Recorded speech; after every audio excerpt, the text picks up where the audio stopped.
Best laid plans, friends. I was really hoping to get a video up on Thursday for you. It's been a little crazier than I expected getting all settled into our new house. But if you notice, this wall behind me is oyster white. It's not blue. And by blue, I mean Denver Broncos blue. The wall on the right of me was orange, and it's no longer orange. It still needs to be edged. And we're about to make a little bit more progress with that.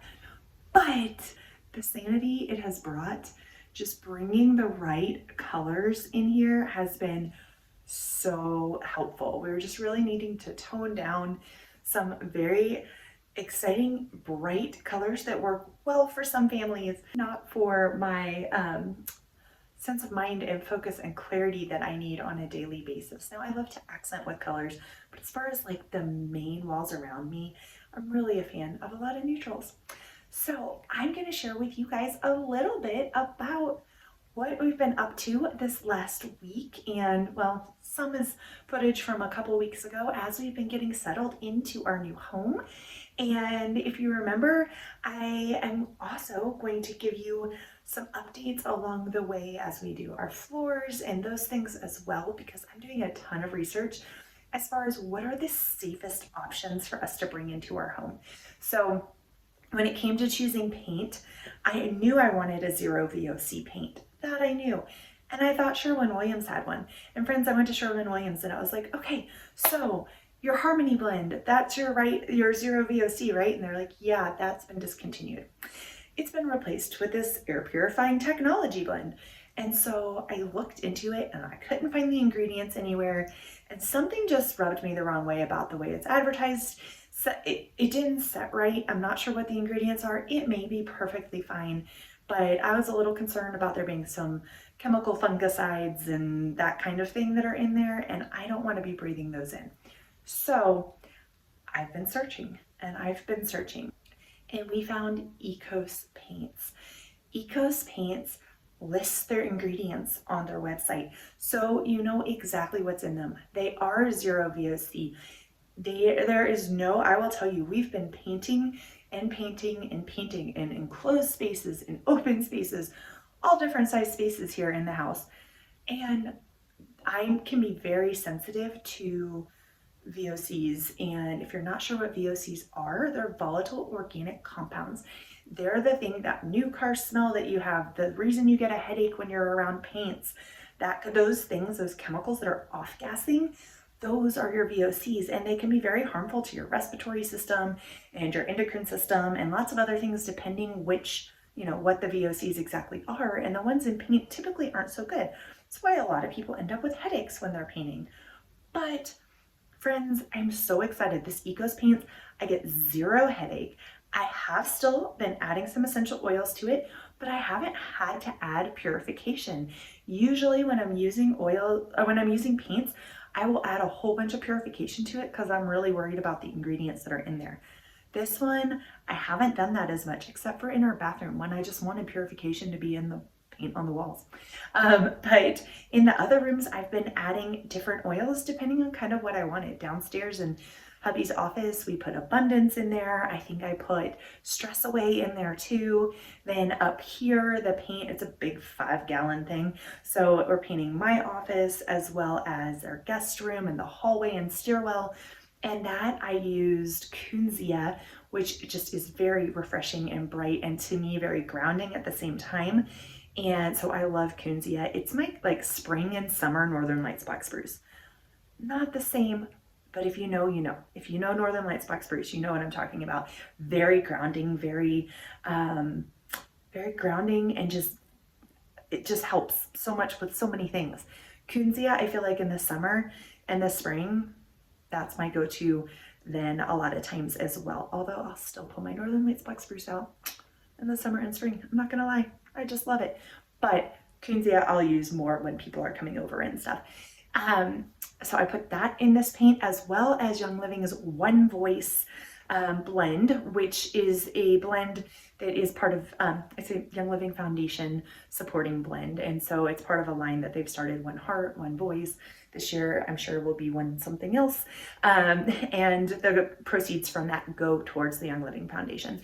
And so I used One Voice, and I'm very excited about that. Now, Ecos does do, you have to order everything online, which was a little bit of a holdup for me at first.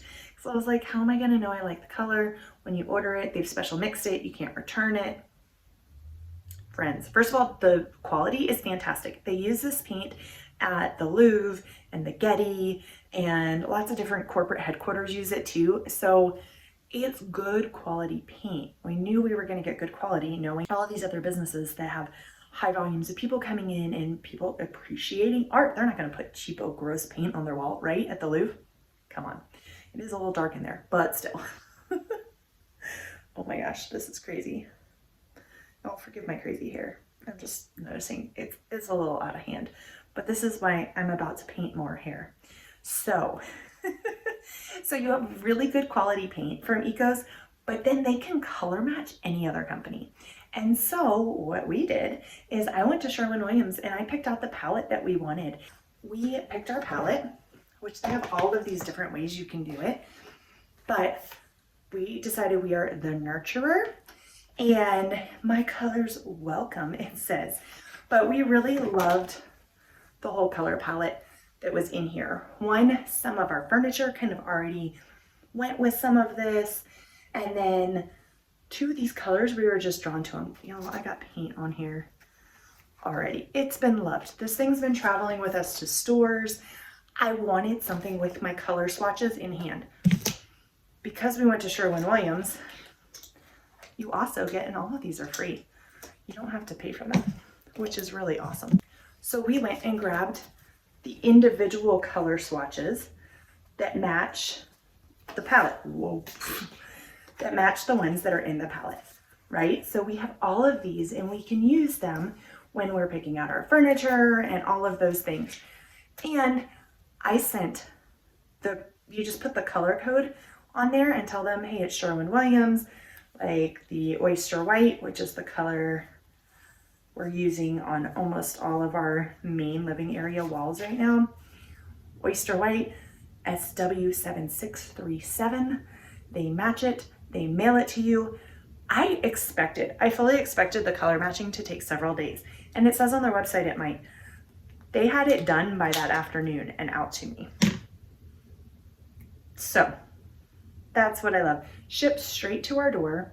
They shipped it in with little heat packs because we're here in Wyoming. It was the end of winter when we got them just about a month ago in March. And we were still having below freezing temps on the regular. And so they shipped it with heat packs. Nothing froze. Everything was great, in really good condition. So I highly recommend them. I've loved using them so far. Do you guys know this trick? We painted yesterday with the oyster white in this room, and I didn't want to have to wash the roller out in order to use it again today and have to wait for it to dry and take the time to wash it out. So if you're going to be using it within about 24 hours, all you have to do is take plastic wrap and wrap it right around.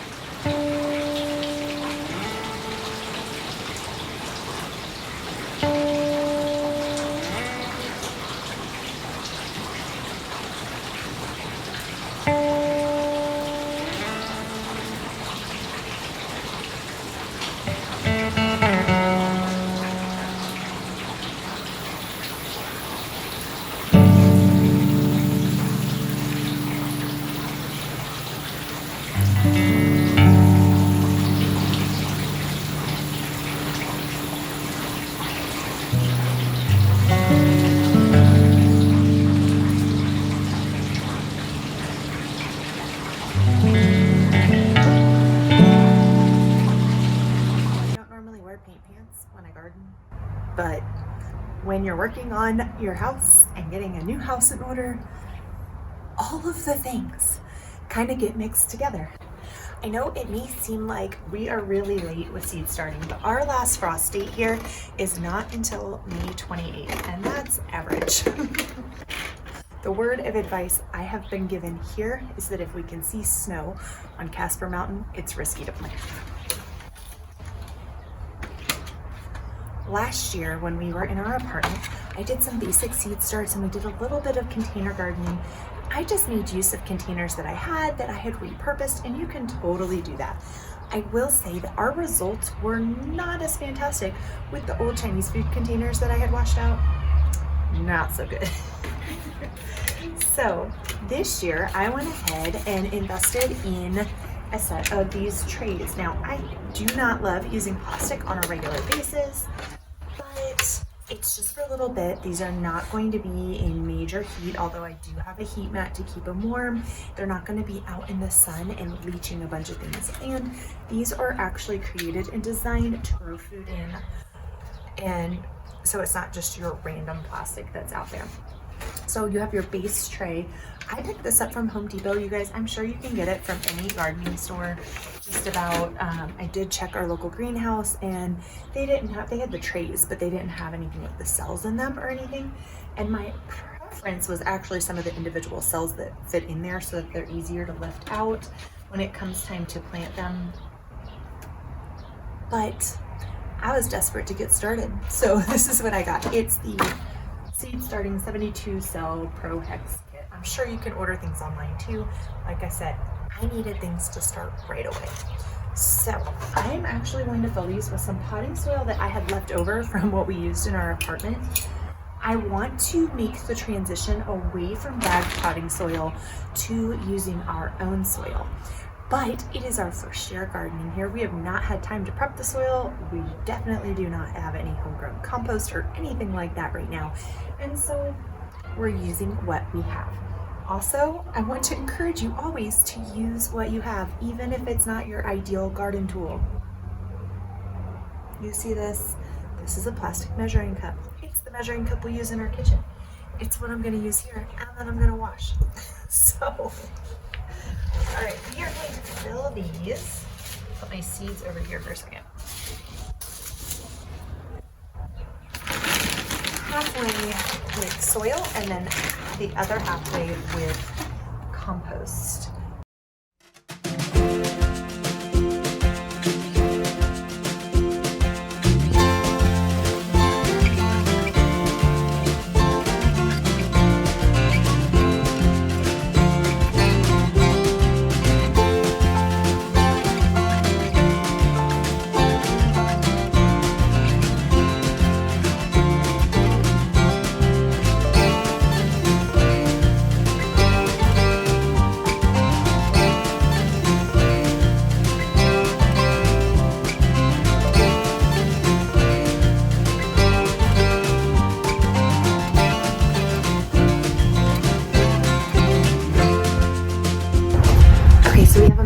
So we have them half filled with compost. Uh-oh, we've got Wyoming wind coming in. Make sure I have anything that's lightweight pinned down. It's a lesson that I am learning here. So we're halfway filled with our soil, the Fox Farm potting soil. And then this is some bark and steer compost that I got from Mountain Magic. It is, well, I didn't get it from Mountain Magic. Mountain Magic is the brand name. And this is from our local greenhouse. Unfortunately, the local compost that they make here, actually at Casper College, and that they sell was not available when I got there. They didn't have any bags. So this was the next best thing that I could find. Look how nice and dark this is, you guys. You see how amazingly rich. It's got lots of good nutrients and stuff in it, so we're going to make sure we add that in for our seedlings too. Now, I know there are schools of thought out there. Some people really like to use all 100% potting soil that's sterile. I'm a believer. Granted, I'm a beginner gardener, so take this for what it's worth. But from the research I've done, and just my gut instinct tells me you want a live soil. You want your plants to be used to that. And yeah, you might need to plant a few more seeds just to be ready in case something does happen to some of them. But if you are caring for your starts well, I really am making sure they get enough light and everything. I don't see why it would be a problem. So we're just topping these off with the nice and rich compost here. And then the other thing I really like about these cells is that they have a drainage hole in the bottom. So each cell individually has a drainage hole. So what I can do is I can actually water from the bottom if I want to. So I could actually fill the tray and water that way. Now I am only doing about half of the cells, I think, right now, until I decide if I'm starting anything else. I do have a couple other things that I'll probably start here soon, but definitely my tomatoes and peppers, which I'm actually even pushing those here, whether or not they're going to be done in time this year. I'm just plant several of them and hope to get a harvest. So since I'm going to be watering from the bottom, I went ahead and labeled just using a paint marker, one of these guys, right on to the cells, and then that way it'll be super easy and I won't have to deal with markers that are sticking down. I won't have to deal with markers that are sticking down into my soil and worry about this taking up any space or accidentally hitting the roots or anything. So I have planned for extra because this is our first year growing here, so who knows.